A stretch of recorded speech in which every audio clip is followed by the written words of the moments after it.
Internaute de Seneweb News, bonjour et bienvenue à ce premier numéro de votre émission Débat qui refait l'actualité politique, l'actualité de la semaine. J'ai le plaisir de recevoir sur ce plateau le commissaire Charna Kaita, ancien commissaire de police, aujourd'hui actif en politique. Monsieur Kaita, bonjour. Bonjour Noir, Merci d'être l'invité de Seneweb. c'est moi qui vous remercie pour cette invitation, espérant que ce qu'on y produira servira aux Sénégalais et à nous autres en bien. Merci. Je reçois également sur ce plateau M. Maudignan, qui est ancien inspecteur de l'éducation, aujourd'hui à la retraite.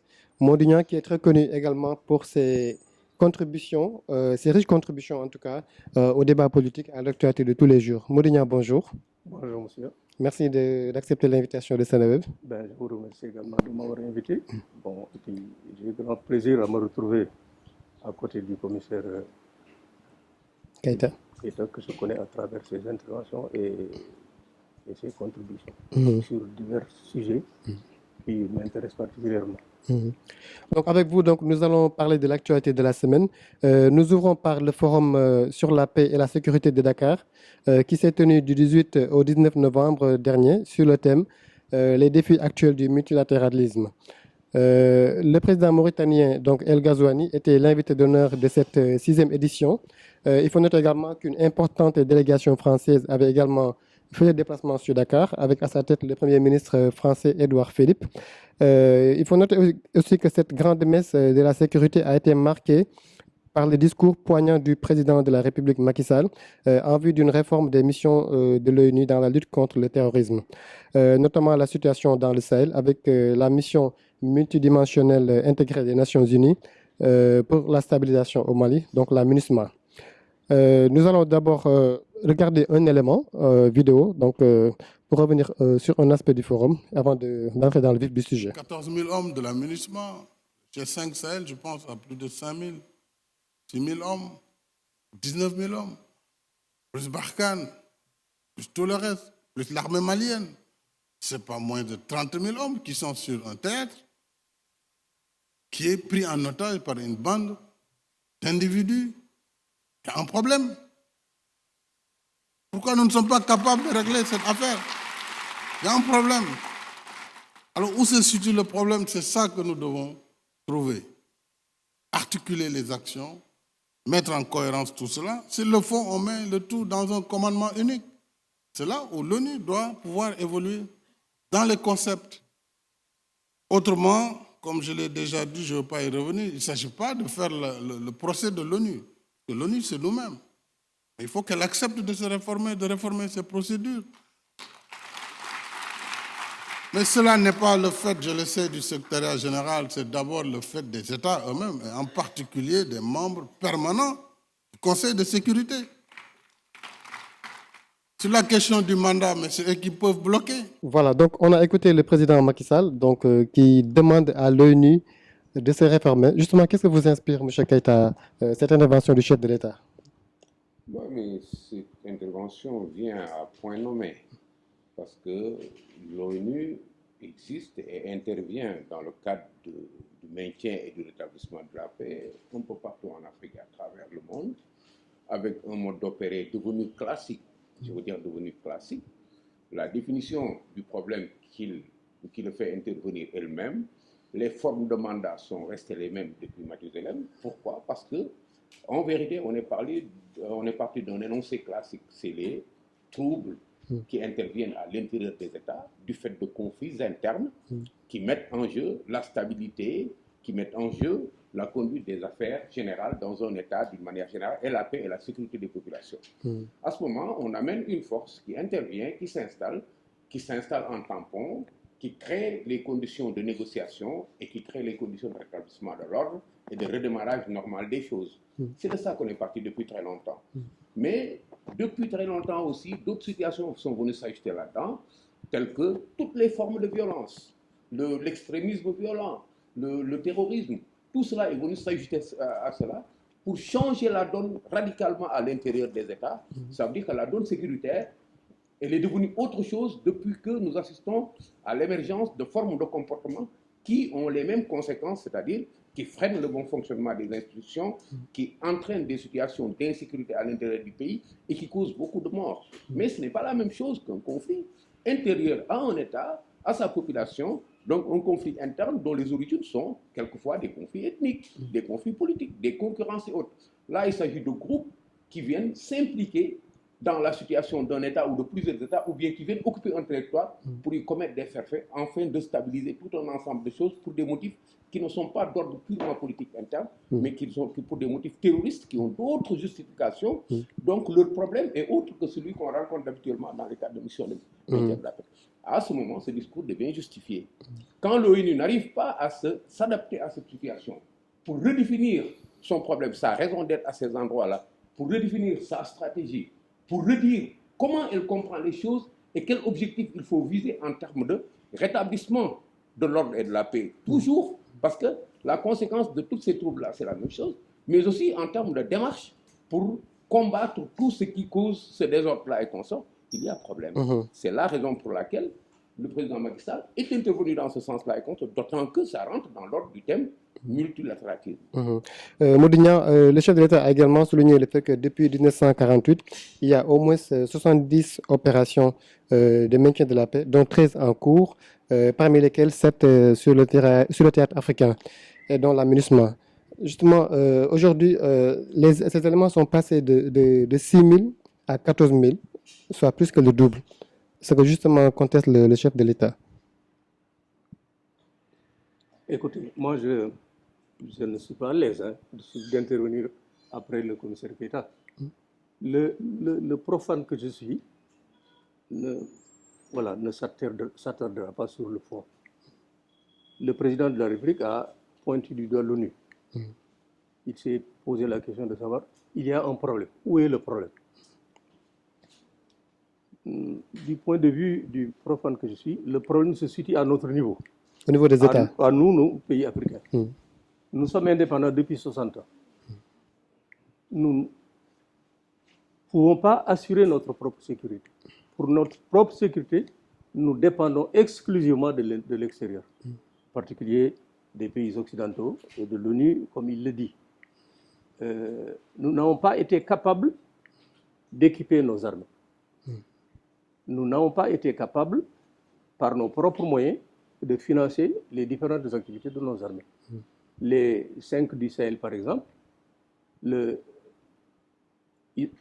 groupe a été formé il y a plusieurs années déjà. Et jusqu'à présent, il n'y a pas d'activité proprement dite, parce qu'il n'y a pas de financement.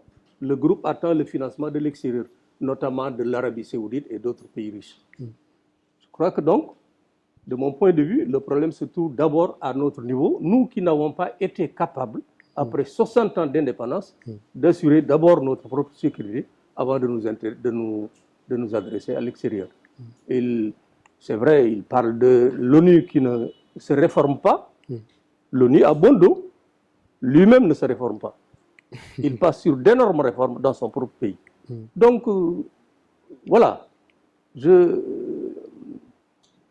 ne me suis pas attardé sur son discours.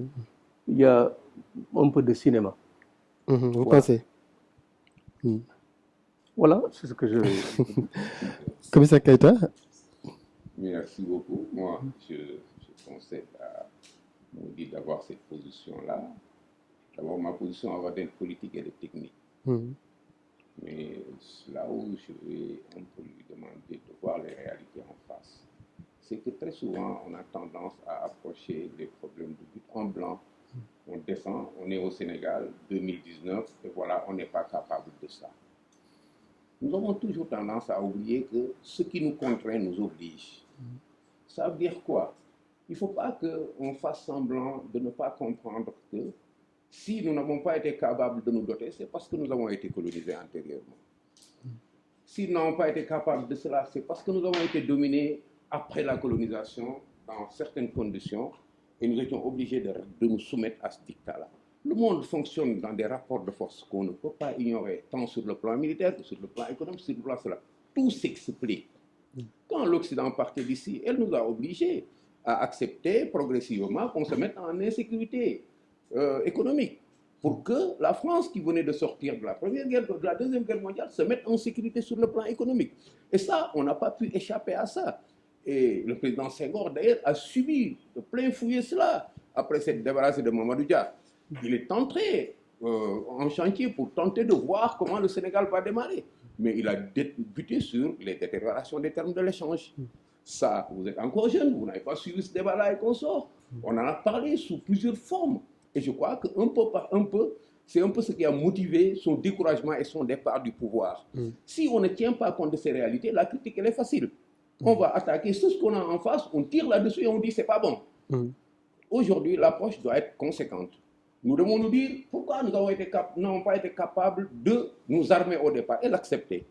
Qu'est-ce que nous avons comme problème aujourd'hui? Quels sont les moyens que nous avons pour faire face? Reconnaître nos forces, reconnaître nos faiblesses et aller de l'avant. C'est plutôt que ça que d'avoir une critique gratuite qui dit voilà, on n'a pas été capable de ça, on n'a pas été capable de ça. Pourquoi? Parce que c'est des fantoches, c'est des ceci, c'est des cela, et on s'en tient là. Aujourd'hui, la réalité, elle est très forte. Nous n'avons pas eu au départ les moyens de nous financer, un armement, d'autant que nous n'avions pas eu la possibilité de freiner la détérioration de nos conditions économiques. C'est conséquent. Ce qu'il faut aujourd'hui, c'est regarder le problème en face. Et je crois que c'est ce qu'on est en train de faire dans ce Sénégal-là, au moins depuis 2012. Et au moins depuis un certain temps, on se rend compte que sur le plan national, la politique sécuritaire, elle est devenue autre chose malgré nos faibles moyens. Et vous regardez autour de moi, moi je suis un produit de la police. Je connais la police depuis les années 60. Je sais qu'aujourd'hui, la police, que j'envie les gens qui font la police aujourd'hui. Mieux considérés, mieux armés, mieux équipés, mieux écoutés. Ce n'est pas l'Eldorado, mais c'est quand même quelque chose qui a avancé. Regarde les forces armées. La même chose, la gendarmerie, la même chose. À vue d'œil, même les profanes savent dire, bon, ça change. Mais au-delà de ça, pour faire face à ces problèmes-là, nous avons une politique qui est en train d'être lue autrement. L'État tente de réoutiller ses forces de défense et de sécurité en vue de pouvoir résister quand on aura à faire face directement en tant que Sénégal à ces mots-là. Je ne rentre pas dans les détails, chacun de vous le sait ici. Et cela est aussi critiqué, cette démarche-là, de tenter de trouver des solutions pour faire face et les critiquer, parce que dès qu'on parle de... On a acheté un bout de fusil là-bas, ça y est, pourquoi? Pourquoi les gens se font Golimbi n'ont pas mangé? Nous, on achète une bombe, on achète des chars. Mais justement, sur ce point, donc, le Sénégal va acquérir des missiles, donc des patriotes aussi, pour protéger un peu ses infrastructures pétrolières et gazières. Donc, c'est un accord qui a été signé lors de la visite du Premier ministre français. Voilà. Oui, mais il faut rester dans la cohérence de la démarche. Le Sénégal... Est-ce que ce n'est pas dans le but de répondre un peu par rapport à ce que Modi disait tantôt, que nous n'avons pas été capables d'assurer notre propre sécurité? Non, ce n'est pas répondre, c'est se poser un problème et apporter des réponses. Parce que lui, sa préoccupation, elle est humaine, elle est normale, elle est patriotique, elle est normale. Elle s'inscrit dans le cadre de cette contribution qui permet à ceux qui décident de voir mieux, parce qu'il y a une critique à côté. Mais ce n'est pas cette critique, le compte de cette critique qui est le problème. Le problème, c'est ce qu'on se pose comme problème en tant que gouvernant. Et on y apporte des réponses. L'État a pensé à un moment donné qu'il fallait trouver le moyen de renforcer son arsenal et a dit, oui, je vais me doter de missiles. Si ça coïncide avec l'attitude de M. Modi, c'est très bien. On a pris à bon compte sa revendication, c'est très bien, mais reconnaissez à l'État le devoir de réagir face à des problèmes. Modi? Eh bien, je reconnais parfaitement le droit à l'État de réagir à certains problèmes, c'est certain. Mon ami a dit que nous avons été colonisés, c'est vrai, mais nous avons accédé à la souveraineté internationale depuis 1960. Et il dit, après, nous avons eu des problèmes. Par exemple, la détérioration des termes de l'échange. Dénoncé souvent Senghor. C'est quoi? L'Afrique est potentiellement riche. L'Afrique est potentiellement riche. Nous avons des minerais, nous avons des produits agricoles, etc. Au lieu de les fabriquer sur place avant de les vendre sur le marché international, pendant plusieurs années, nous n'avons fait que vendre les produits bruts, dont les prix étaient fixés par un marché extérieur. Voilà rien ne se transforme sur place. Rien ne se transforme sur place. Voilà le problème. Donc, c'est vrai, nous avons été dominés. Et il a dit, nous avons continué d'être dominés après l'indépendance. À qui la faute? C'est notre faute. C'est notre faute. Le grand général de Gaulle disait, à propos des intérêts des pays, que les États n'ont pas d'amis, ils ont des intérêts. Alors ça, nous devrions le comprendre. L'Afrique est un continent potentiellement riche. En 1960, un pays comme la Corée, était au même niveau de développement que le Sénégal. Aujourd'hui, est-ce que vous pensez que la Corée compte sur des États tiers pour assurer sa sécurité? Donc, je considère encore que si nous ne sommes pas responsables à 100%, notre responsabilité est engagée. Par exemple, je vous ai dit tout à l'heure que le Forum international sur la paix et la sécurité n'a pas beaucoup retenu à mon attention. Parce que je pense qu'on a sorti une étape. C'est quoi? La sécurité intérieure d'abord. Moi, mon attention serait davantage attirée par un forum sur la sécurité intérieure. De ce point de vue, nous avons des problèmes. Là, vous interpellez directement le commissaire le sait. Nous avons des problèmes d'agression, des problèmes d'infanticide, des problèmes d'homicide, des problèmes de féminicide, etc. On tue de plus en plus, on agresse de plus en plus. Les femmes n'osent plus se promener en ayant un sac à la main ou bien un portable, etc. Les éleveurs ne dorment plus à cause des voleurs de bétail. Nous avons des problèmes intérieurs de sécurité. Donc, mon attention serait davantage attirée par un forum sur la sécurité intérieure du Sénégal avant de passer à la sécurité extérieure. Un petit commentaire et on va terminer sur ce point. Moi, je suis d'accord, en fait, mais l'une des choses n'exclut pas l'autre. Parce que la sécurité, c'est une globalité de raisons et de causes d'insécurité qu'il faut appréhender et traiter. Chaque chose restant à sa place pour que le total nous donne une sécurité véritablement. Si nous traitons de la sécurité intérieure en priorité, en oubliant que ce qui perturbe la sécurité venant de l'extérieur cause l'insécurité interne ou l'aggrave. Donc toutes les causes convergent aux mêmes conséquences. Il faut qu'on prête attention aux arguments. Aujourd'hui, nous devons traiter la sécurité intérieure, nous l'avons fait. C'est pourquoi j'ai parlé de reprise en main des forces de défense et de sécurité, de reprise en main des politiques sécuritaires qui ont tenu compte de cette situation interne pour apporter des moyens, apporter une nouvelle approche, apporter une nouvelle vision de la sécurité. Ça, c'est regarder les choses. Mais en matière de sécurité, on n'agit pas tout de suite pour avoir la conséquence demain. Nous agissons pour être à même de suivre.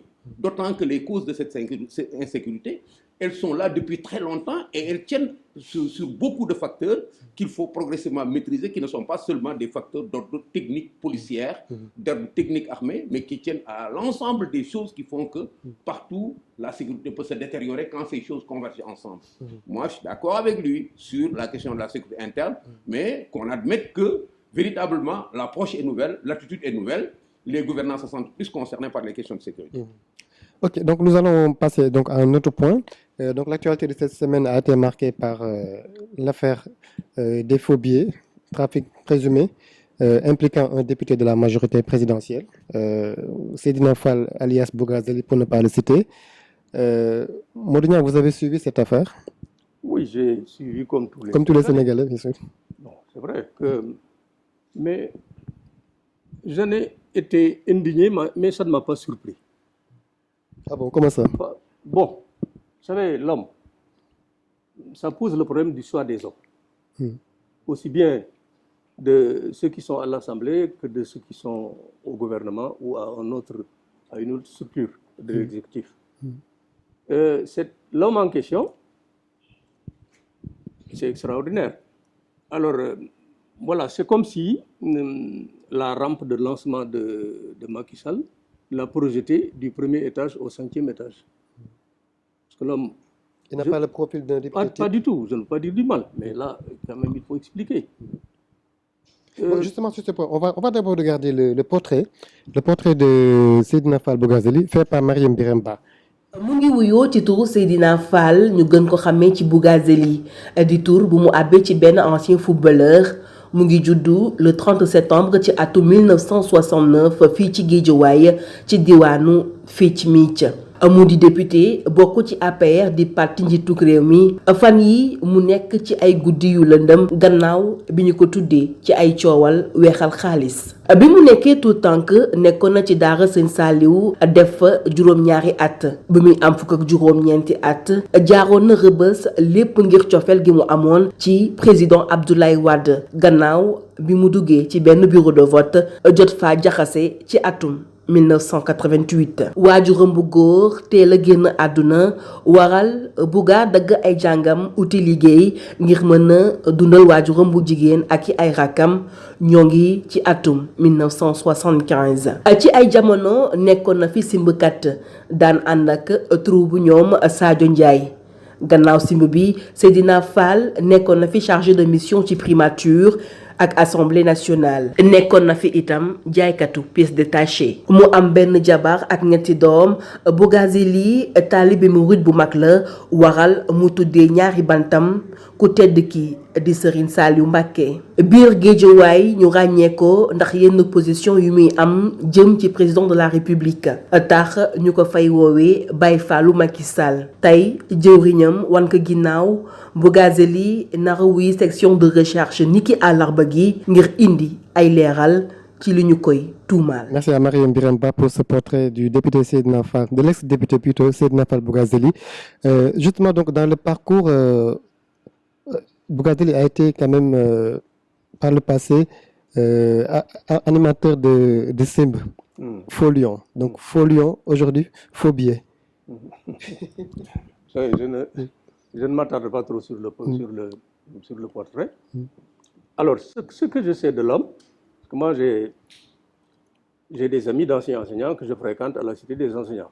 En face, il y a un dispensaire, un centre de santé où il était recruté pour vendre des tickets. Lui, avec à 50 000, c'est la réalité. c'était comme ça? Bon, c'est pas... Quand Macky est arrivé au pouvoir, il n'était vraiment rien.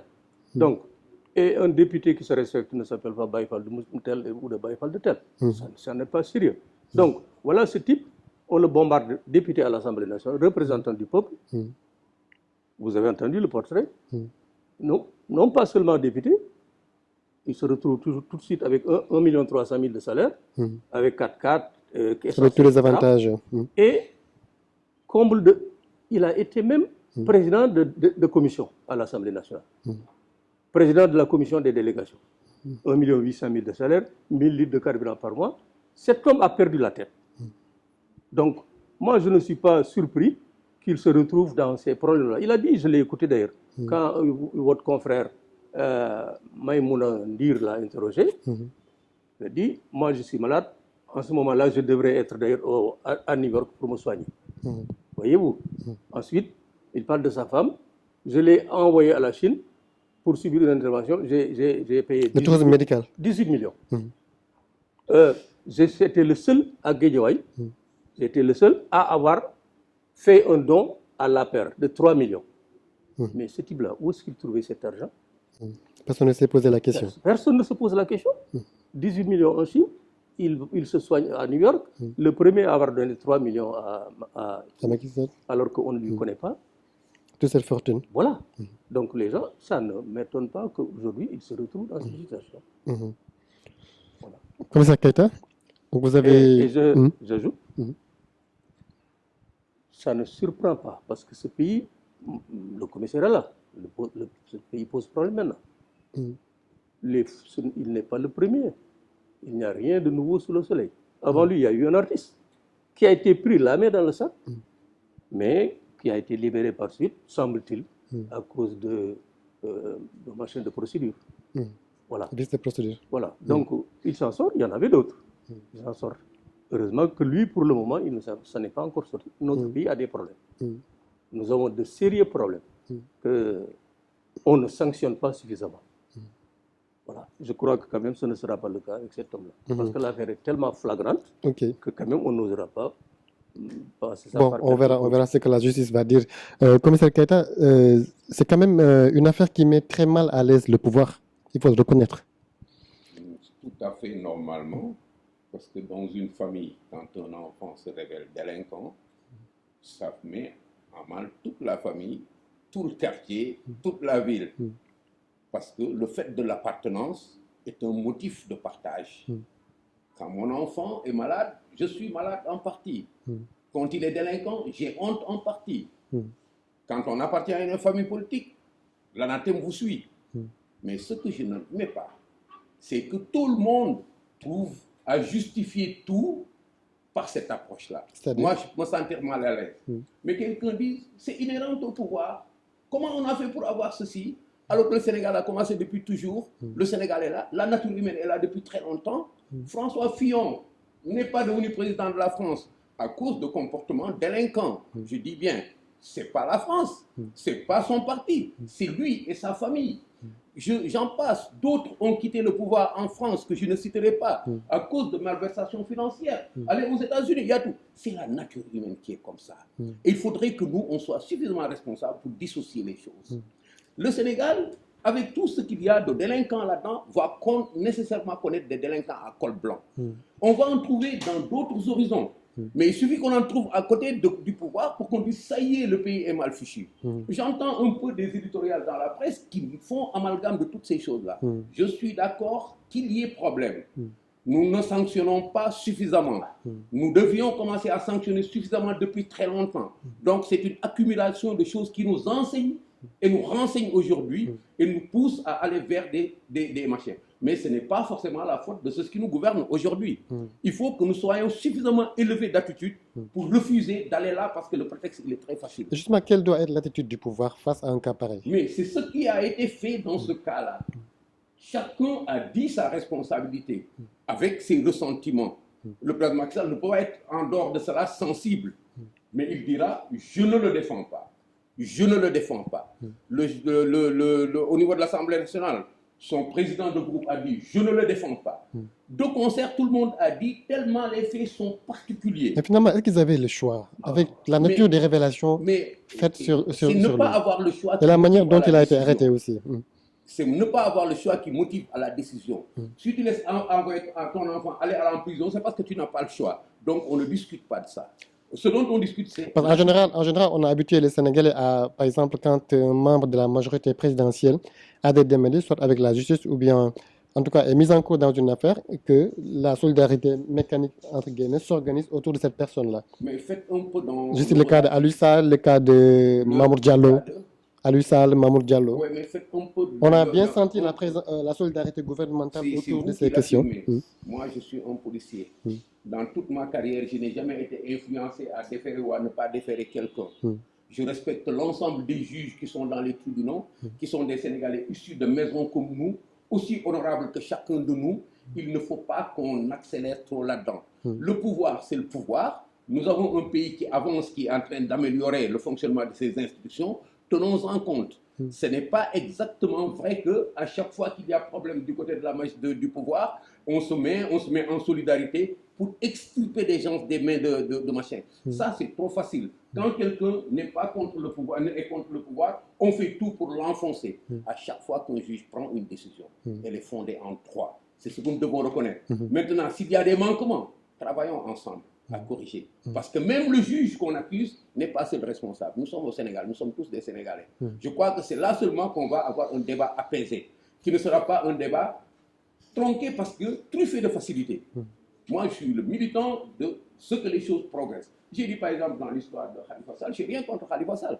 Mais moi, en tant que policier, on me le présente, je le défère et je casse la clé comme on dit en Wolof. Pourquoi? Parce que les faits sont patents. D'autres me diront, oui, c'est parce que le président Macky Sall est contre lui, il n'a pas voulu faire. C'est de l'amalgame facile. Je l'ai dit dans d'autres dossiers aussi, qu'il faut qu'on respecte ceux qui décident, ceux qui agissent en justice. Il faut qu'on respecte le fond des dossiers. Dans cette histoire de Bougazeli, je ne peux même pas me prononcer sur les faits parce qu'il y a un carambolage d'informations qui est tel qu'on ne sait même pas ce qu'on lui reproche du point de vue des faits. On sait qu'il est dans une affaire de faux monnayage avec d'autres acteurs qui ont chacun déclaré quelque chose, mais en réalité, il faudrait que la gendarmerie nous verse un minimum d'informations sur les circonstances de de sa mise en garde à vue. Parce que l'arrestation, l'accusation et la mise en garde à vue, c'est plusieurs domaines différents. La mise en garde à vue répond à des normes de droit. On ne peut pas dire de quelqu'un, on l'a gardé en vue et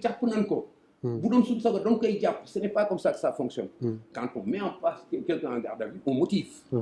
Et on motive au regard des prescriptions de la loi qui dit, celui-là, vous le gardez parce qu'il y a des indices, il y a de la concordance dans les indices pour qu'on puisse penser qu'il va être inculpé demain. Voilà comment la loi fonctionne. Ce n'est pas Il faut qu'on respecte ça. Quels sont les éléments qui ont conduit aux indices?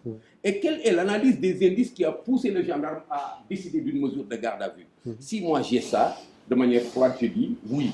Mais je déplore le fait que Bougazeli soit mêlé à ça, comme tous les Sénégalais, parce qu'il représente mal le Sénégalais. Il représente mal le pouvoir auquel il appartient en tant que citoyen. Il ne représente pas le président Macky Sall. Il représente les Sénégalais et il se représente lui-même. Et je déplore qu'en tant que membre d'une position politique, qu'il ait à salir cette position à cause de son comportement. Même s'il n'a rien fait, le fait seulement d'avoir des accointances avec ces gens-là pousse à lui dire « tu n'as pas raison de faire ça ». Moi, je crois que c'est comme ça qu'il faut aller. Alors, Modignan, on a vu Bougazeli convoqué à l'ASR. Il est ressorti. Il devait se représenter le lendemain. Il a fait faux bond une fois. Il a fait faux bond 2 fois. On l'a aperçu également à Touba.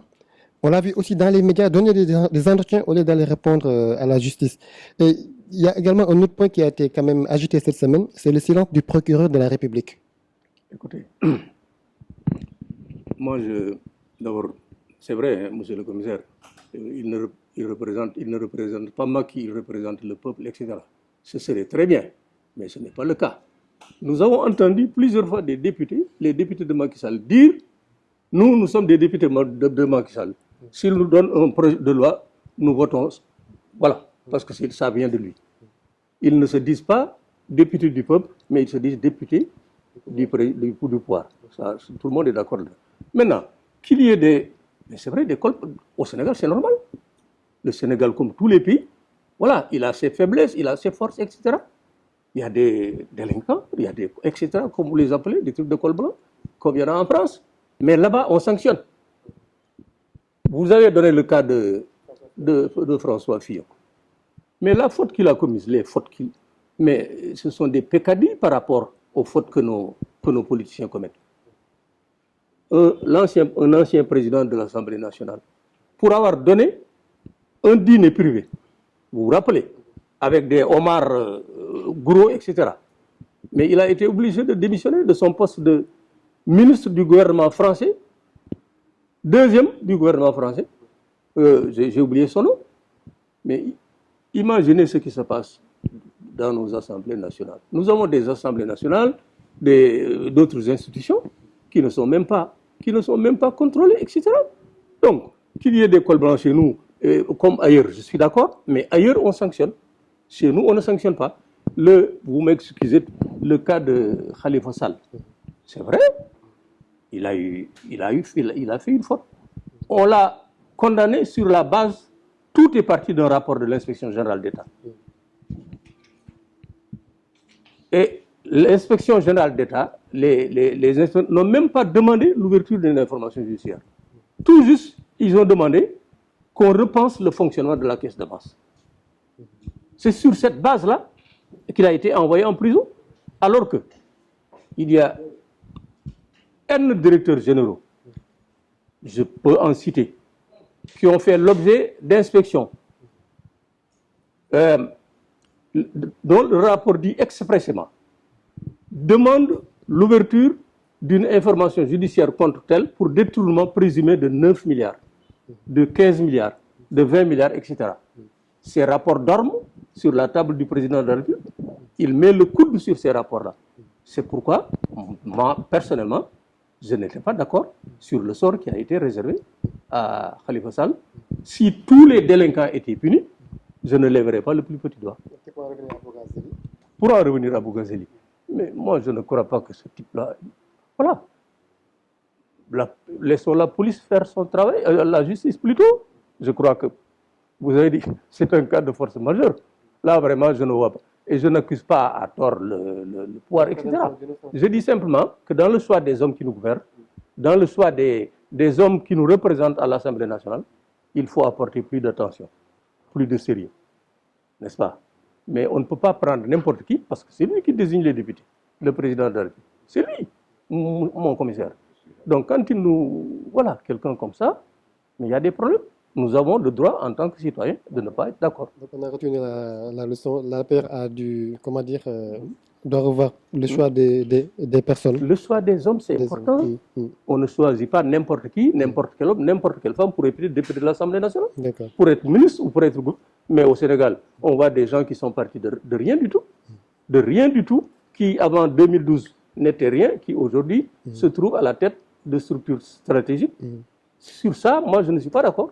Alors, pour terminer sur ce point, donc, ces derniers jours, on a noté quand même une accumulation de faits divers, la recrudescence des meurtres, l'affaire de la saisie de drogue, donc 2 saisies records, dont la dernière a été effectuée en fin octobre.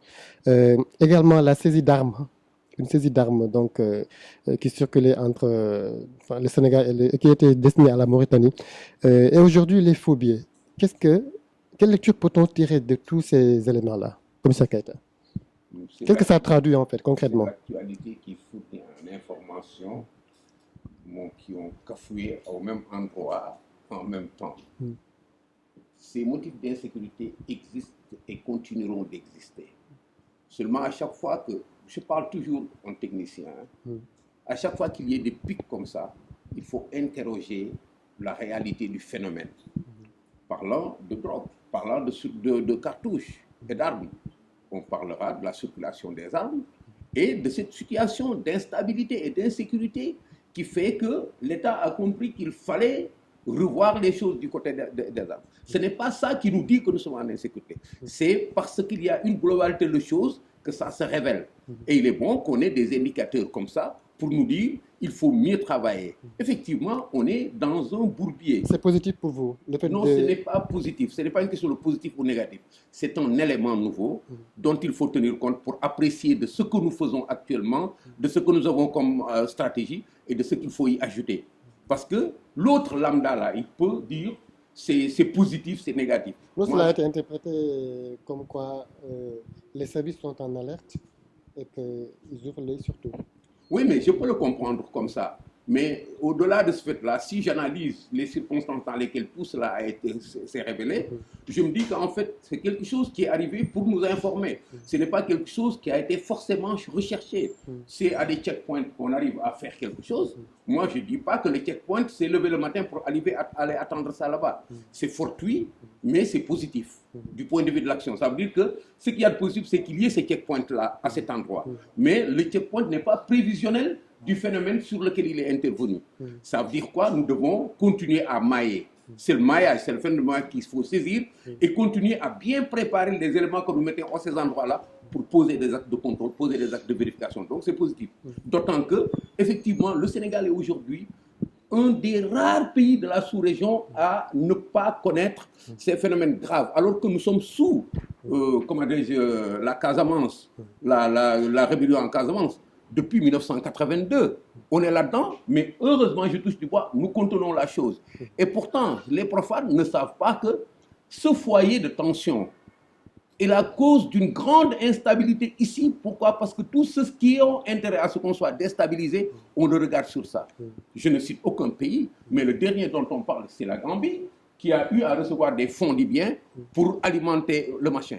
Voyez un peu ce qui nous entoure. Je ne cite pas les incursions qui viennent de près ou de loin et d'organismes, d'États, de puissance qui ont intérêt à ce que ça bouge ici parce que c'est comme ça que ça joue. Le monde, c'est des rapports de force. Il faut que ceux qui analysent la vie des pays, la vie des nations, le comportement des États, raisonnent comme ça. On n'est pas dans une niche là et qu'on sort où le Sénégal a ses frontières barricadées en haut. Nous autres Sénégalais, on est là-dedans, on ne sait que ce qui se passe là-dedans. Non, nous composons avec le monde entier. Si nous parlons de notre faiblesse de position, c'est par rapport aux autres. Sinon, on n'est pas faible. Si nous parlons de notre incapacité à nous produire ceci ou cela, c'est par rapport à ce qui se passe ailleurs. S'il n'y avait pas de menace, il n'y aurait pas d'armement. Donc moi, véritablement, de ce point de vue-là, je crois qu'il faut qu'on sache raison garder. Okay. Donc nous arrivons au terme de cette émission. Donc le dernier point que nous allons aborder donc, est relatif à la hausse du prix de l'électricité. Donc une hausse de 6 à 10% donc, à compter du 1er décembre prochain. Il faut noter que cette hausse intervient à peine 6 mois après la hausse sur le prix de l'essence et du gasoil. Un commentaire, Moudigna? Oui, mais tu me permets un peu de dire un mot. C'est vrai, hein, je ne veux pas dire que nous devons nous replier sur nous-mêmes. Pas du tout. Pas du tout. Mais ce qui arrive au Sénégal aujourd'hui, avec cette tonne de cocaïne que l'on, etc., au fond, ça ne devrait pas surprendre les Sénégalais. Enfin, ça ne me surprend pas, moi. Moi, j'interroge les faits et les événements. L'ancien président de... Ça, c'est important de le dire, que les gens entendent. L'ancien président Wade, à la veille de la passation de service avec son successeur, il a signé un décret pour gracier une Sud-Africaine condamnée à 10 ans de prison ici pour trafic de drogue, à la veille de son départ. Les gens ne doivent pas savoir pourquoi. Pourquoi? Il tient tellement à gracier cette dame-là. L'actuel président de la République, il a gracié quelqu'un, un trafiquant notoire de faux médicaments, alors que l'affaire n'avait pas été encore en justice. Alors, quand les chefs d'État font ça, nous ne sommes pas surpris que notre pays aujourd'hui court le risque d'être un narco... Comment on dit ça encore? Un État plateforme. Voilà. Pas un État narcotrafiquant. Bon, je dis une plateforme. Allez, plateforme. Disons, je ne dis pas que nous le sommes. Nous risquons. Je dis bien, il y a le risque. Oui, d'accord. Parce que si on interroge un certain nombre d'événements, on ne doit pas surpris. Maintenant, pour ce qui concerne la hausse du prix de l'électricité, là aussi, ça ne me surprend pas, ça ne doit surprendre personne. Nous y avons été préparés par le gouvernement et également en particulier par le ministre de l'Énergie. On savait que l'électricité devait augmenter. Comme le pétrole, l'essence et le gaz, le prix de l'essence et du gaz a augmenté avant. Et comment on nous explique ça? D'habitude, quand le prix du baril de pétrole flambait, on répercutait ça sur le prix de l'essence, sur le prix, etc. Mais ce n'est pas le cas. Aussi bien pour la hausse du pétrole et du gaz que pour la hausse de l'électricité, le prix du baril se trouve aux environs. Vous n'allez pas critiquer le président Macky Sall sur ça? Vous n'allez pas critiquer le pouvoir sur ça, sur l'augmentation du prix de... Non, attendez. Comment il justifie ça? Habituellement, il justifiait ça par la hausse du baril de pétrole. Mais ce n'est pas le cas cette fois-ci. Et puis ensuite, les gens ne s'attardent pas sur les détails. Lui, il a dit qu'il ne comprend pas que dans un pays comme le Mali, l'essence et le pétrole partent d'ici, du port de Dakar, fait 1000 km, arrive à Bamako, et l'essence est moins chère au Sénégal. Il ne comprend pas ça. Nous ne comprenons pas également que notre électricité soit plus chère que l'électricité du Mali, que notre essence soit plus chère, etc., etc. Donc, ils ont augmenté, ils n'ont pas le choix. C'est la situation des finances publiques. On sait que les finances publiques ne se portent pas très bien. Je ne dirais pas qu'elles se portent mal, mais je dis qu'elles ne se portent pas très bien. Donc on savait très bien que l'électricité allait être augmentée, mais ce n'est pas ce que le président Macky Sall avait promis.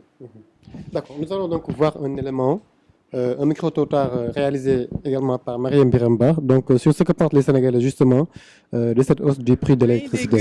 Information boobu noonu ni dañoo nar a yokk kii bi courant bi électricité bi mais sama xalaat daal mooy ni c'est négatif par rapport aux consommateurs parce que déjà ce revenu bu yokkul say dépenses di yokk c'est pas équitable quoi.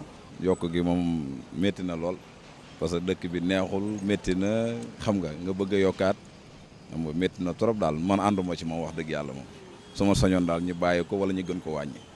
Peuple Sénégal bu ñu leen yokkaloon courant 200 000 francs par mois dañ koy fay naan yàlla baax na yaa ngi dégg te yooyu peuple moo koy réglé peuple mooy révolté te peuple Sénégal du ñu mës a révolté kon yokk gi moom du mës a jeex ba keroog àdduna yi tukki. loolu moom dina xaw a métti daal si Sénégalais quoi parce que actuellement ni courant daal maanaam kenn mënul dund quoi sans moom te dafa loo xam ne dafa bokk ci dundu doomu aadama yi. Globalement depuis que le Sénégal depuis ma xàmmee ba léegi man j'ai jamais eu de satisfaction avec ce qui se fait dans ce pays kooku moom voilà surtout boo génnee ñëwaat di nga xam ni ça va pas. déjà rek nit ñi fay ni dafa metti ndax ñi koy consommer ñi yore kër yeeg yooyu noonu metti na ci ñoom trop ñun ñi particulièrement donc bu ñu ñëwee ba pare di ko yokkaat au lieu de le baisser c'est encore frustrant quoi c'est difficile.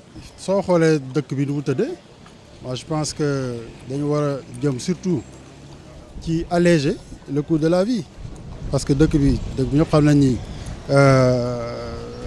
le niveau de vie de la plupart des populations n'est pas élevé jeunes yi liggéeyuñu mais foyer ñëpp xam nañ foyer yi nu mu tëddee donc voilà il y a quelques franges de la population yoo xam te ni seen loxo jot na seen ginnaaw comme ni ñu ko gisee ni ñu ko mën a gisee mais la majeure partie des Sénégalais voilà peuvent se retrouver dans les difficultés si le coût de la vie est élevé.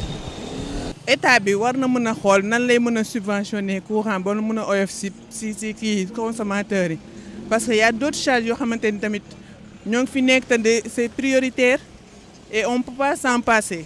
Je pense que mesure bu ñu war a xoolaat la et puis ñëw discuter si ak consommateurs yi